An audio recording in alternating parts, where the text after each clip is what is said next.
Would Stephanie. I have been holding on to the idea of this particular video for a little while now because I've been trying to figure out what to do with this.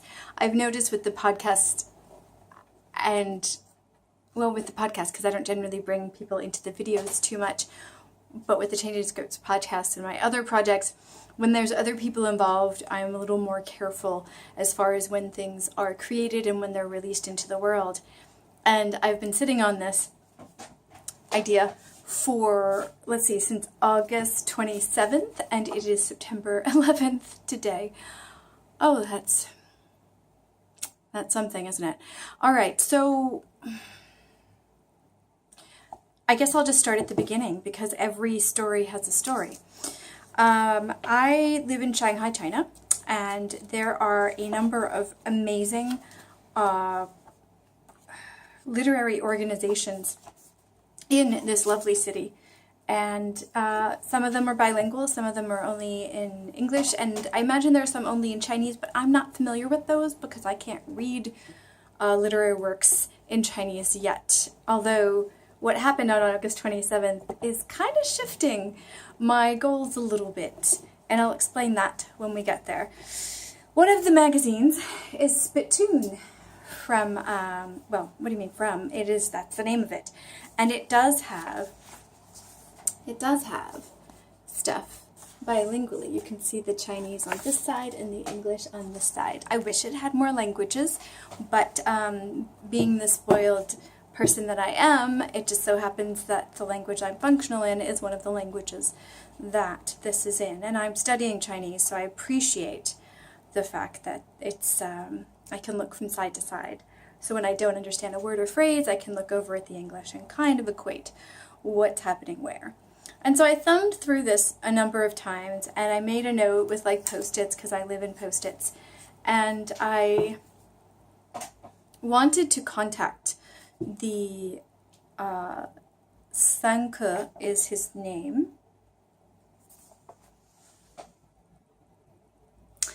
And I wanted to figure out how to include him in one of my projects because his poem that you're going to hear soon really, really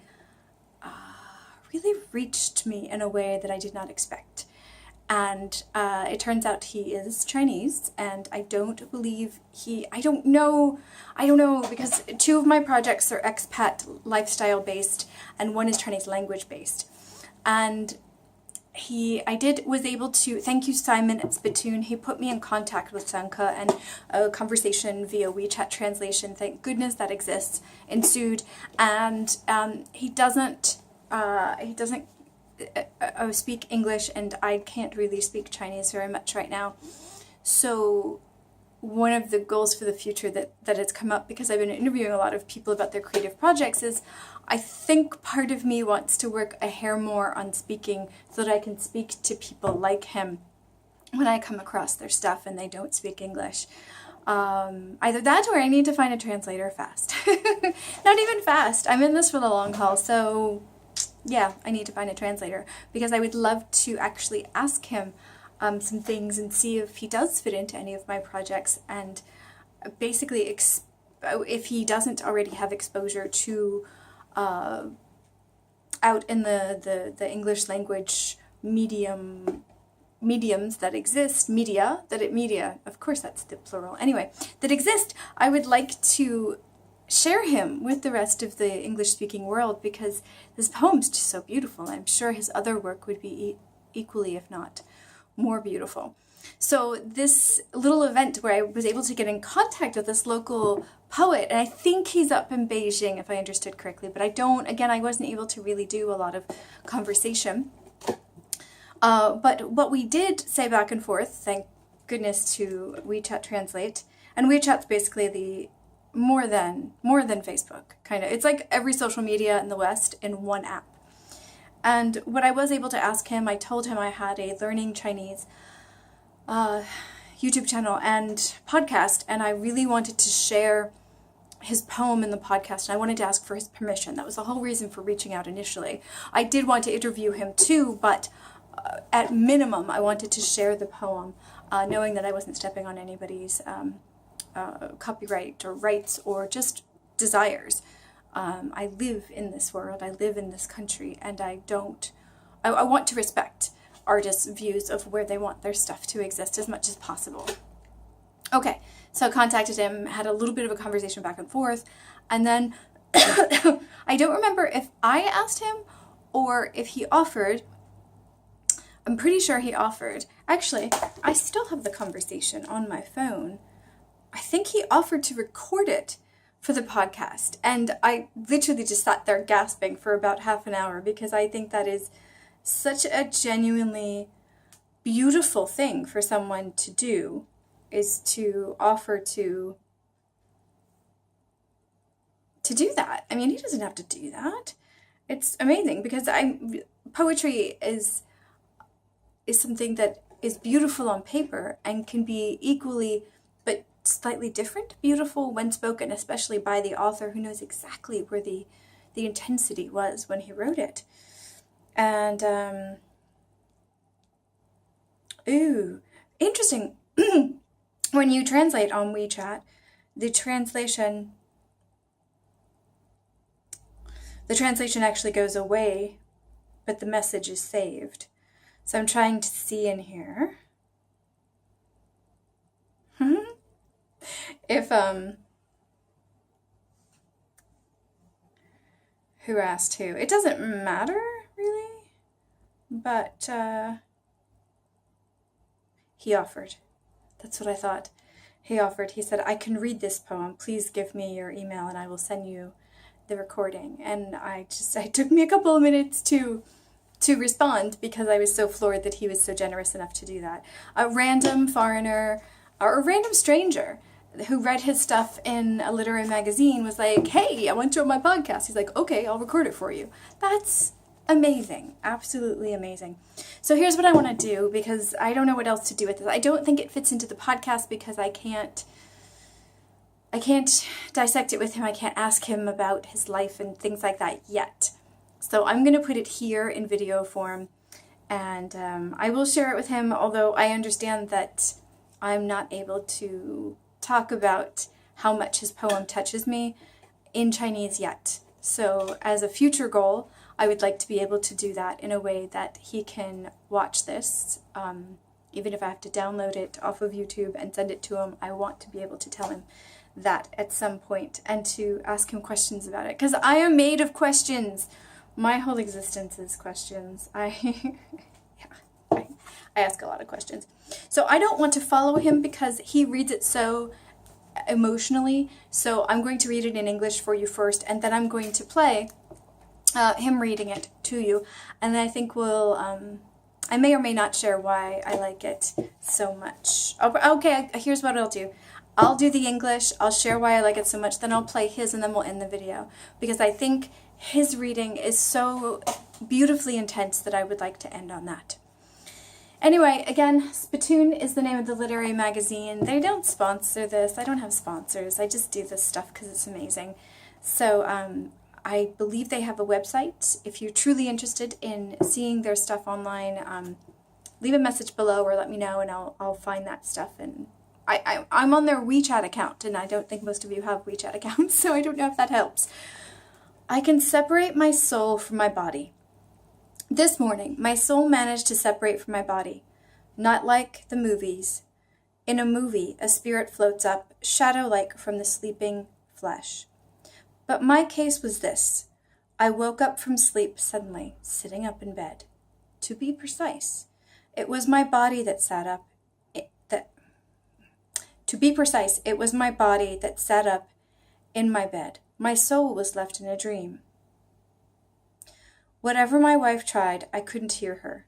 Listening is what a soul does, while the body's ears, without the nature of the soul, become merely an unplugged record player. I sat there, perplexed. My myopic eyes, without glasses, were especially huge and lost. That moment, as I would only understand later, was the moment of soul-body separation. Everyone has had such a moment, when the body wakes and the soul remains in its dream. To live a life with the people there, to share words and enjoy time. even to debate fiercely in English, more fluent than in waking, to be intimate with loved ones, to burn ethics and taboos to gray ashes, to sometimes face unprecedented nuclear disasters, or to explore the future of human society as in science fiction. Joy and pain are both multiplied in intensity. Yet I can soar, unafraid, even way up in the sky. Except there's a slight chill up here, and it makes my non-dreaming body shudder. It's interesting because when I read this a few months ago, when I first read it a few months ago, I was thinking it was kind of like a soul exploratory thing during dreaming. And in this reading right now, it is abundantly clear that it's about death. And that did not, I thought maybe it was at the beginning the first time, but I reread it a few times and I thought, oh no, this is clearly about just leaving, having an out-of-body experience and coming back. And I wonder why I was thinking that. I'm sure it could lean both ways, and again, we'll be super curious to ask him. And for those of you that can understand the Chinese version that's coming up in his own words, literally, if there's any clarity within the Chinese that tells us, is it definitely a death or a out-of-body experience, please let me know down in the comment section. I can't fully understand the Chinese yet, although I really want to. Listening is what a soul does. I don't know if I'll be as intrigued by the Chinese phrases once I'm able to read them, but I really like how it was translated. I really like the delicacy of the words. I really like the ideas. I like the peacefulness that overcomes the person in the poem. I'm not generally drawn to poetry, so I was a little floored. I thought some of the fiction in here might have been more... Actually, is there fiction in here? I think there's very, very short stories. I think. Oh, I didn't show you. There's a few things by him. I didn't realize that. It's been quite a while since the first time I picked this up. And there was not a picture, but there's this information here. Now I'm even more curious to talk to him. It's a really good magazine, I swear. If you're anywhere in China, I would have one delivered. I live in the same city and I still had mine delivered. Anyway, okay, without further ado, because this is about him and his creation, not just my reaction, and how he's given me a new goal for my language learning in the future. So, thank you. 谢谢你, Sanke. Here we go. Here is his reading. 我可以做到灵肉分离。今天早晨，我的灵和我的肉成功分离。与电影不同，在电影里，灵像一道影子，从沉睡的肉体中浮起。我的情况是这样的：我在沉睡中猛然醒来，坐在床上。准确地说，是肉体坐在床上，灵却仍旧留在梦里。妻子怎么叫我，我也听不见。灵是负责听的，而肉体的耳朵，因为没有灵魂的本质，而成为没有电流的电称机。我坐在那里，看起来浑浑噩噩，两只眼睛因为没戴近视镜而显得格外大而迷离。那一瞬间，直到后来我才明白，就是灵与肉分离的时刻。每个人都有那样的时刻，肉体醒来，而灵魂却留在梦里。和梦里的人一起生活、交谈与游戏，甚至激烈的争论，用比醒来时还要流畅的英文。和自己喜欢的人亲昵，将道德与禁忌变成灰色的烟尘。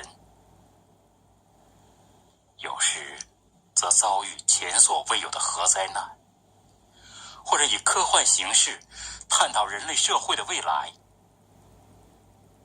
欢喜与痛都是醒来数倍，但是我可以飞，而且在高空之中并不恐惧，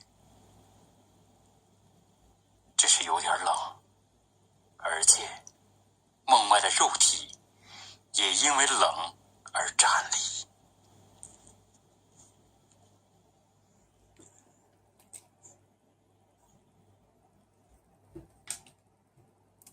Written on September 26th, 2016 at 8:35. Sheshini Simon at Spittoon Magazine and Sheshini Sanka. Part 2 coming up next year.